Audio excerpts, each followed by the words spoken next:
decide that you wanted to rodeo? I decided I was going to be the world champion bull rider when I was 5 years old. 5. Okay. Yeah. I knew it. I mean, I played being world champion bull rider on, we had a big propane tank at this one place we lived in this ranch, and I spurred all the paint off it for a long, long time. But make-believe riding, and you know, and my older brother Pete, I mean, we did, you know, the normal things brothers do, you know, 18 months apart. We'd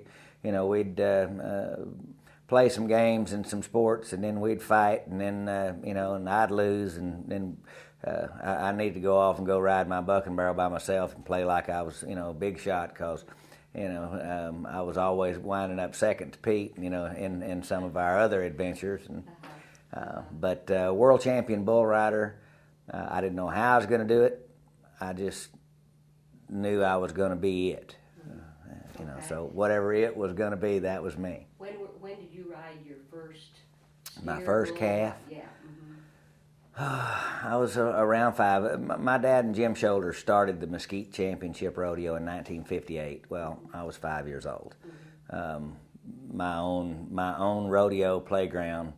You know, of course, Pete and I, we didn't. I mean, we worked. We rode horses. We gathered livestock, and you know, because my dad and Jim, along with, you know, Mother, it was kind of a one-man band. You know, I think he had one employee.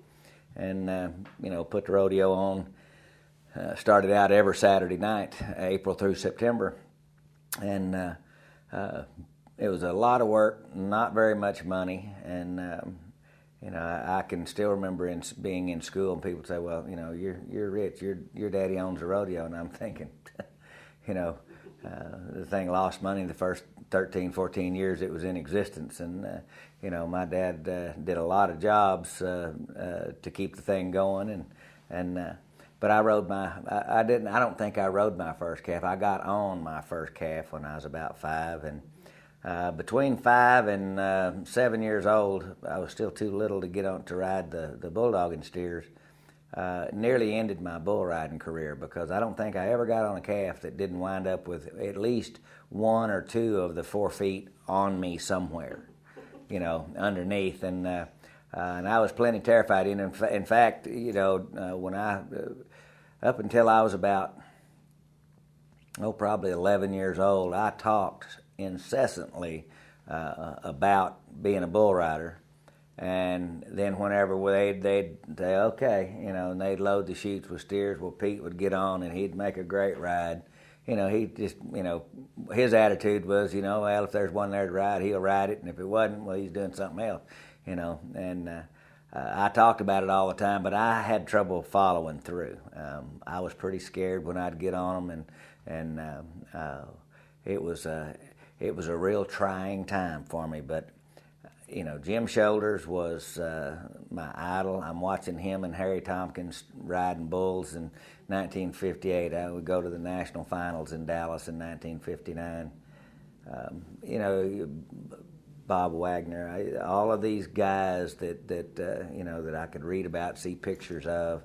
You know, and a lot of them, they'd all come to Mesquite occasionally. I mean, guys like Ira Akers, one of the NRA champions, and you know, just great cowboys around. I mean, it'd be like a bat boy growing up, you know, around Babe Ruth and Mickey Mantles and Roger Maris. You know, I mean, I grew up in professional rodeo, and what an advantage if you want to be a cowboy. Right. Oh yeah. Well, my first recollection of Larry Mahan, he's won the bull riding championship in 1965, and he flies a single-engine Comanche 250. It's an airplane into Dallas Love Field, and he's rodeoing. He's trying to win his all-around championship, and my dad had a bobtail truck, had 12 bulls in it. He was driving. Larry Mahan sitting in the passenger seat, and I'm in the little sleeper compartment in between them. You know, Larry's riding with us down to a rodeo Jim Shoulders was producing in Russ, Texas. You know, and I was probably 12 at the time. Mahan's flying airplanes. He's world champion bull rider. He's who I'm gonna be. That he was the all-around champ just kind of messed it up for me, because I rode bareback horses and broncs and rope a little bit. In fact, Pete and I had one roping horse to split between us, and he wasn't working very good, and Larry Mahan tuned him up for us. Not many people know he's great. He can rope, ride, he can do anything that has to do with being a cowboy. But Mahan, he had a clothes company, and he started the self-promotion of professional rodeo cowboys. He made it. I can remember he was selling Madman shirts that he had created a clothing line, and we were going to San Antonio to the stock show, and in his airplane, and we got in the plane and loading the plane up in Addison Airport in Dallas. He called the Beechcraft dealer where we were going to land in San Antonio, and said, "Hey," he said, "I just got a tip. You might want to get the news out there. Larry Mahan, world champion cowboy's coming. He's up at San Antonio at the stock show this afternoon. Be flying, and he'll be there at 1:30." And sure enough, we land, and they roll out the red carpet, and we get out of the airplane, and there's a news crew there, and Mahan, he's done all this himself, but. He does that, and we go in, man, and I'm thinking about riding bulls, and he's signing autographs, doing interviews, because none of the other cowboys, his plaid shirts and don't say nothing. If you, got a broken arm, don't be whining, and, well, Mahan was out front, and I thought, he's making a better living than all the rest of these guys. That's who I'm going to pattern myself after. And, so he shaped me as far as, the business module of professional rodeo cowboy. That meant more than just sticking your hand in the rope or grabbing hold of the buck rein. You had to know how to use the telephone, the press. You had to know how to conduct yourself and how to dress and how to get along in outside of the arena, because outside of the arena was, now, I didn't realize this, but outside of the arena was where you're going to make a living, because, you know what, in 10, 12 years of inside the arena, you're done. It don't make any difference how good you are. So it was actually what he did was taught you that you had to market yourself. If you sell yourself, go back to my brother. If you don't lie to the guy that's looking back at you when you're brushing your teeth, and you learn how to sell yourself, you can be successful.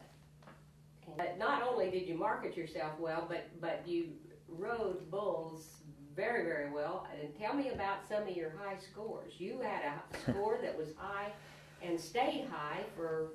Well, years, the score that you're talking about is the 95 points at the national finals on Red 1 in 1976. That was the best ride I ever made, arguably the best ever.